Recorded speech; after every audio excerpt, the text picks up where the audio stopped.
In the fiery dawn of Ouagadougou, May 3, 2025, a surge of purpose electrified Burkina Faso's capital as Captain Ibrahim Traoré, the Lion of Ouaga, stood before a vast crowd in Sonkaya Plaza, launching a bold campaign to recruit thousands of new soldiers.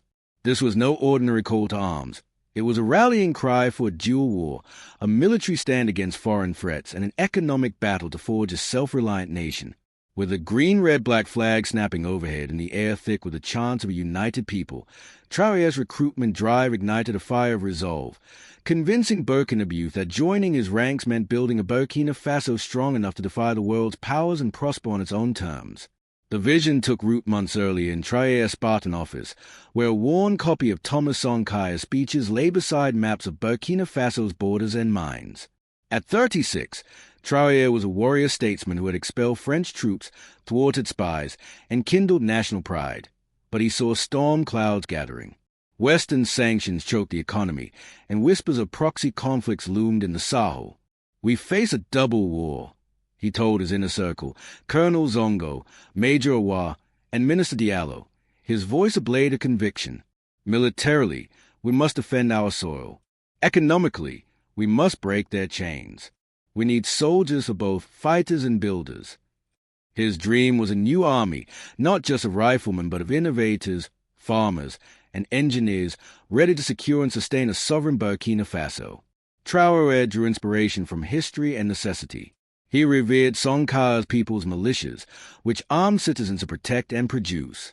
A 2024 visit to China, where disciplined recruits powered economic growth, sharpened his resolve. They built strength through unity, he thought. We will too. The Sonkaya Vanguard recruitment drive would enlist 10,000 men and women, half for military defense, half for economic projects like mining, irrigation, and tech. Traoré chose Sonkaya Plaza for the launch, its bronze statue of Sonkaya a beacon, and set the campaign to culminate on Independence Day, August 5th, to symbolize defiance of foreign dominion. The path was fraught with challenges. Burkina Faso's military was stretched by northern insurgencies, and sanctions limited funds for training or gear.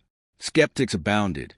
Village elders feared youth would abandon farms, urban critics called it militarist, and Western media branded it Traoré's escalation. But the lion was unshaken. He redirected lithium profit to build training camps, secured Russian advisors for drills, and partnered with India for cyber warfare courses. Traoré threw himself into the effort, visiting villages to rally recruits, even sparring with trainees in the dust. "This is for the youth who dream of a free Burkina," he told Zongo, his fist bruised from practice. The nation answered his call. Major Awa launched a radio campaign, her voice urging, "Join the vanguard, fight for our future." Women's brigades, inspired by Sonkaya's equality push, led recruitment drives, their banners proclaiming strength in unity. Griots sang of Traoré's army, and schools held rallies where students pledged to enlist. X-buzz with #Sonkaya Vanguard and #Burkina fights, though detractors posted #jobs not guns. Traoré faced them in a televised address, his eyes blazing. "This army builds as it defends. Mines, fields, freedom. Join us, and we'll forge a nation." His words turned doubt into fervor. On launch day, Sonkaya Plaza brimmed with 30,000 Burkina farmers, students, mothers, their faces alight with purpose. At 7 a.m., a war drum thundered, and Traoré, in camouflage, took the stage with Zongo, Awa, and Diallo.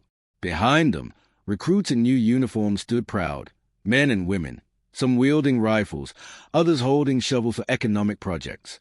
Traoré handed the first badge to Sophie, a 19-year-old weaver who'd signed up to train as a drone operator.